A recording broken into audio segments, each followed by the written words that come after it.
सुखो बुद्धानुमपादो सुखा संघ सधम्मदेशना सुखा संघस्य सामगी समागान तपो सुखो। सुखद बुद्धाचा जन्म, सुखकर सधम्म उपदेश, सुखकर संघ एकता, सुखकर समूह तपस्या। भगवान बुद्ध आणि त्यांचा धम्म या ग्रंथाचे लेखक विश्वभूषण भारतरत्न परमपूज्य बोधिसत्व डॉक्टर बाबासाहेब आंबेडकर हे या ग्रंथाचे लेखक आहेत। भगवान बुद्ध आणि त्यांचा धम्म या ग्रंथातील प्रथम खंड चालू असून प्रथम खंडातील भाग 5वा आपण पाहत आहोत आणि या 5व्या भागातील त्यातला चॅप्टर आहे 2 नंबरचा तत्ववेता कपिल। तत्ववेता कपिल। तर आजच्या व्हिडिओला आपण सुरुवात करणार आहोत। त्या अगोदर आपल्याला सर्वांना नम्र विनंती की आपण सर्वांनी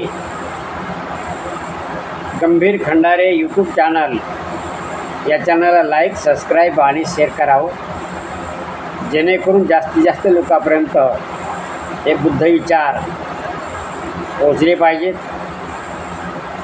तर आपण या आजच्या व्हिडिओला सुरुवात करूया। तत्ववेता कपिल भारतवर्षातील प्राचीन तत्ववेत्यात कपिल हा अग्रगण्य होता। म्हणजे आपण त्या दिवशी मागच्या व्हिडिओमध्ये 8 लोक पाहिले होते तत्ववेते त्या काळामध्ये, वैदिक काळातले, नाही का? तर हा भारतवर्षातील प्राचीन तत्ववेत्यात कपिल हा अग्रगण्य होता। म्हणजे सर्वात आपण त्याला 1 नंबर म्हणूया असा प्रकारचा होता। त्याचा तत्वज्ञानाविषयक दृष्टिकोन अनन्य होता, इतरांपेक्षा तो वेगळा होता आणि तत्वज्ञ म्हणून त्याचे स्थान अद्वितीय होते। त्याच्या तत्वज्ञानाला सांख्य तत्वज्ञान असे ओळखले जाईल। कोणाला? कपिल मुनी, त्या कपिल ऋषीला यांच्या या तत्ववेत्याचा ज्ञानाला काय म्हणत होते? सांख्यिक तत्वज्ञान असे या म्हणून सांख्यिक तत्ववेता म्हणून त्याची ओळख होती।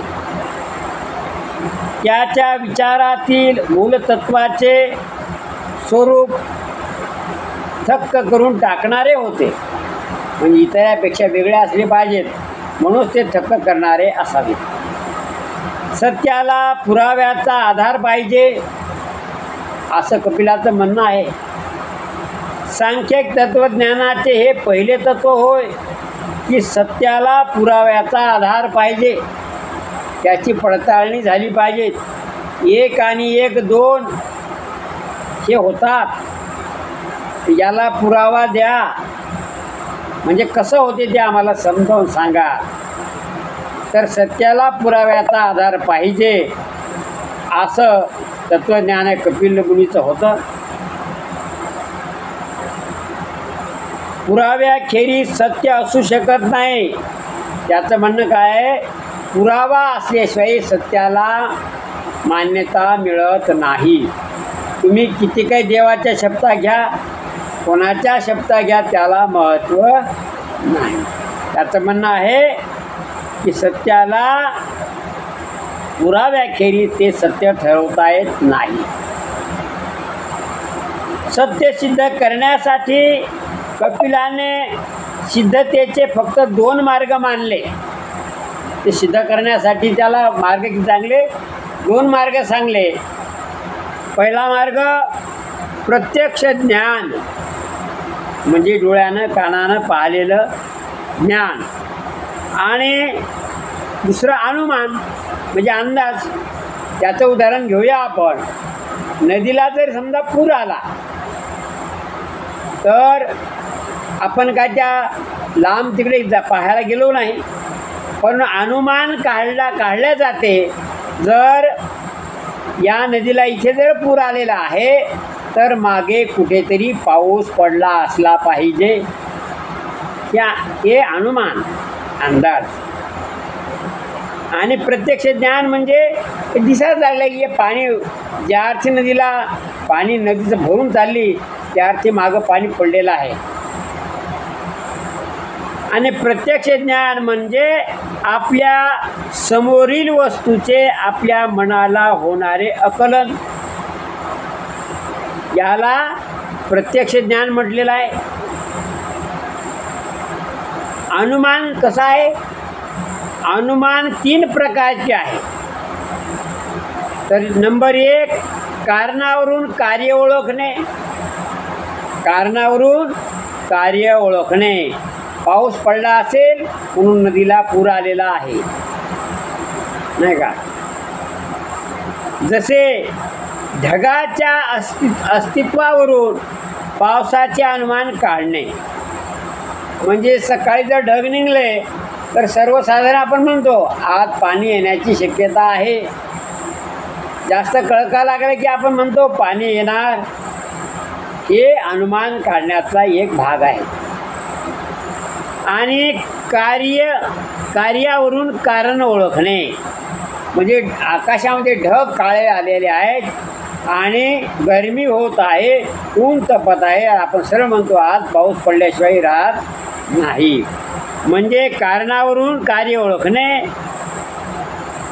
आणि अनुमान काढणे आणि कार्यावरून कारण ओळखणे, अशा या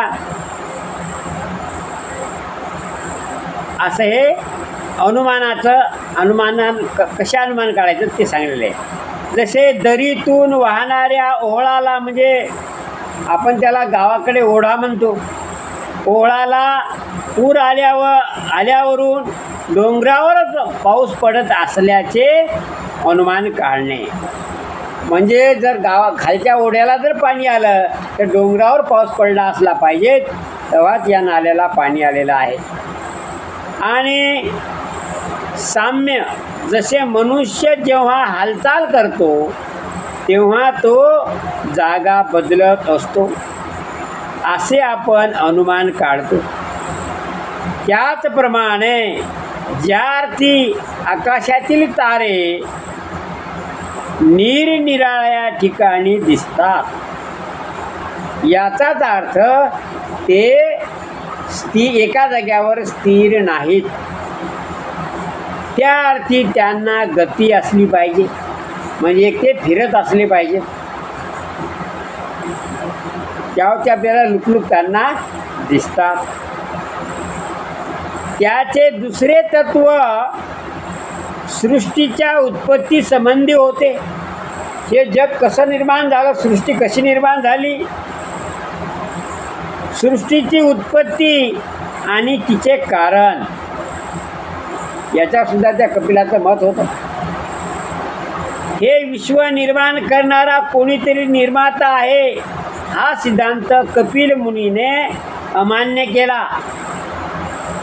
आता असं एवढं धाडस करणे, एवढ्या अंधश्रद्धेच्या समाजात वाहून गेलेल्या लोकांसमोर एवढं धाडस करणे, ही म्हणजे खूप त्या काळामधली क्रांती होती. म्हणून हे विश्व निर्माण करणारा कोणीतरी निर्माता आहे, हा सिद्धांत कपिल मुनीने अमान्य केला, म्हणजे त्याला मान्य नाही. कोणीही याचा निर्माता नाही, या सिद्धांताला त्याने विरोध केला, त्यानं अमान्य केलं, मला मान्य नाही. ज्याप्रमाणे मातीतून मडके तयार होते किंवा सुतापासून कापड तयार होते, याप्रमाणे उत्पन्न वस्तूचे अस्तित्व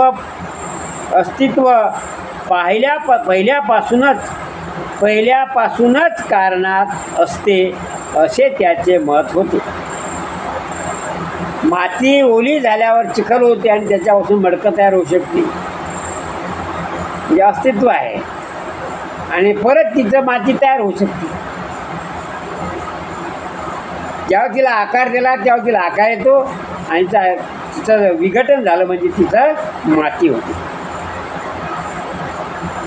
विश्व एखाद्या निर्मात्याने निर्माण केले हा सिद्धांत अमान्य करण्यासाठी कपिलाने पुढे केलेला हा पहिला आधार होय. त्यानं पुरावा दिला तसा. परंतु आपल्या मताच्या पुष्ट्यार्थ त्याने इतरही काही आधार दिले आहेत, पुरावे दिलेले आहेत.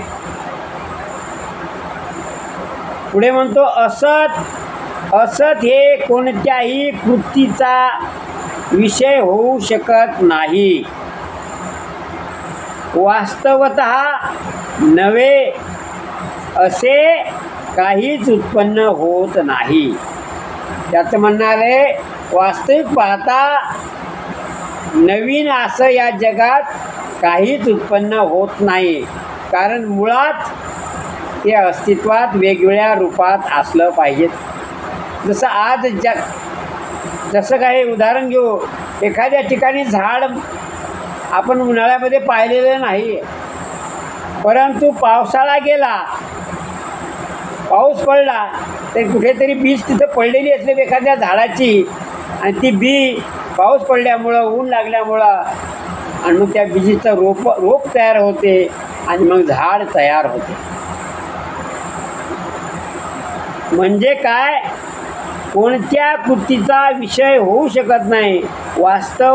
वास्तव ते असे काहीच उत्पन्न होत नाही. म्हणजे काहीतरी या जमिनीमध्ये पडलेले बी असतील तेव्हा तिचं झाड निर्माण झालं. आता सृष्ट वस्तू म्हणजे ज्या डोळ्याने दिसतात त्या वस्तू ही ज्या पदार्थापासून बनते त्यापेक्षा ती निराळी नसते, नाही का. जसं खुर्ची बनवली लाकडापासून, तर ती लाकडापासूनच बनवली ना. ती ज्या पदार्थापासून बनलेली असते त्या पदार्थाच्या स्वरूपात ती अगोदर पासूनच अस्तित्वात असते. फक्त तिला आकार उकार दिले म्हणजे तिचे रूप बदलतात. मोठं लाकूड आहे, त्याच्या पाट्या बनतात. जसा आपण आकार देऊ तशा त्याच्यापासून वस्तू तयार होतात. बास तयार होते, खिडक्या तयार होतात, दरवाजे तयार होऊ शकतात. असे वेगवेगळ्या वस्तू, चौकट तयार होऊ शकते. अशा काहीही वस्तू तालमारी तयार करू शकतो. म्हणजे अगोदरच पासून अस्तित्वात असते अशा निश्चितच पदार्थापासून केवळ निश्चित स्वरूपाचीच वस्तू तयार होऊ शकते. लाकडापासून लाकडाचं फर्निचर तयार करता येते. लोखंडापासून लोखंडाचं फर्निचर तयार करता येते.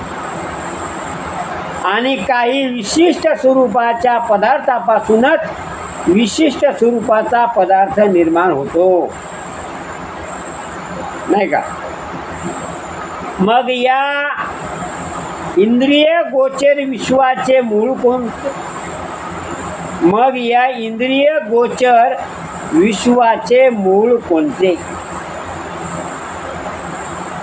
कपिल म्हणतो, उत्क्रांत वस्तू व्यक्त, म्हणजे तिच्यात, आणि प्रत्येक वस्तू ही प्रत्येक क्षणाला बदलत असते निसर्गाच्या नियमाप्रमाणे. पण ते आपल्याच्या त्या काळामुळं आपल्या ती लक्षात येऊ शकत नाही. कारण कोणताच काळ थांबलेला नाही. काळ सारखा सेकंदाला बदलत असतो. तसाच मनुष्य, प्राणी, वनस्पती, वस्तू, ज्या ज्या या पृथ्वी तलावर ज्या आपल्याला दिसणाऱ्या वस्तू आहेत त्या त्या प्रत्येक क्षणाला बदलत असतात. मग त्या आपण म्हणतो त्यांना निर्जीव आहेत, काय म्हणतो जीवित आहेत, परंतु त्या बदलत असतात. दगडापासून माती तयार होत असते, मातीपासून दगड तयार होत असतात, बीपासून झाड तयार होत असते, झाडापासून बी तयार होत असते, झाडापासून फुलं तयार होतात, बीज तयार होते. अशा प्रकारच्या ह्या क्रिया, हे चक्र हे सारखं सुरू असते. आणि अनुत्क्रांत अव्यक्त, उत्क्रांत म्हणजे बदलणार, अनुत्क्रांत अव्यक्त वस्तू यांनी हे इंद्रिय गोचर विश्व बनले आहे. आणि काही त्या जरी दिसत नसल्या पण त्या अस्तित्वात असतात. व्यक्त वस्तू या अव्यक्त वस्तूचे मूळ असू शकत नाहीत.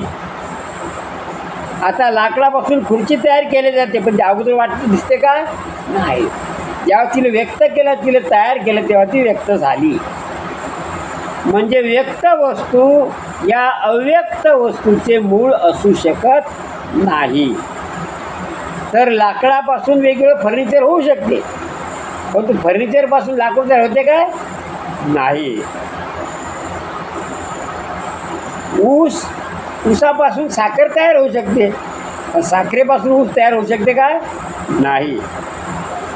व्यक्त वस्तूचा आकार मर्यादित असतो, त्याचा आकार एका विशिष्ट स्वरूपामध्ये असतो.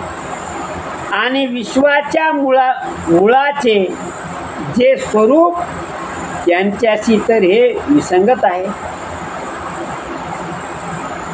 सर्व व्यक्त वस्तूंचे परस्पराशी काही अंशी साम्य असते, काही अंश असतात, साम्य असते. आणि म्हणून एक दुसरीचे अंतिम मूळ आहे असे म्हणता येत नाही. बदलत राहतात. शिवाय ज्या अर्थी त्या सर्व एखाद्या मुळापासून अस्तित्वात येतात, त्या अर्थी त्या वस्तू स्वतः मूळ घटक होऊ शकत नाहीत.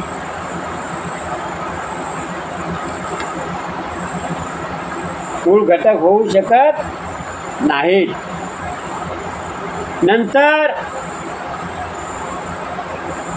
नंतर कपिलाने असे विधान केले आहे की जरी कार्य हे कारणाचे बनलेले असते, तरीही ते कारणापेक्षा निराळे असले पाहिजे. म्हणून विश्व हे अंतिम कारण असू शकत नाही. दुसऱ्या एखाद्या अंतिम कारणाचा तो परिणाम असला पाहिजे. अव्यक्त वस्तूचे प्रत्यक्ष ज्ञान का होऊ शकत नाही? तिच्या योग्य तिचे प्रत्यक्ष ज्ञान होईल अशी क्रिया इंद्रिय गोचर का होत नाही, याचे कपिलाने पुढील प्रमाणे उत्तर दिले आहे. तर ते उत्तर आपण पुढच्या व्हिडिओमध्ये पाहणार आहोत. भवतु सर्वमंगलं रक्षन्तु सर्वदेवता सर्वबुद्धानुभावेन सदा सोति भवन्तु ते. सबका मंगल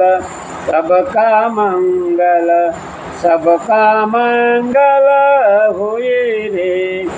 तेरा मंगल मेरा मंगल, सबका मंगल होए रे.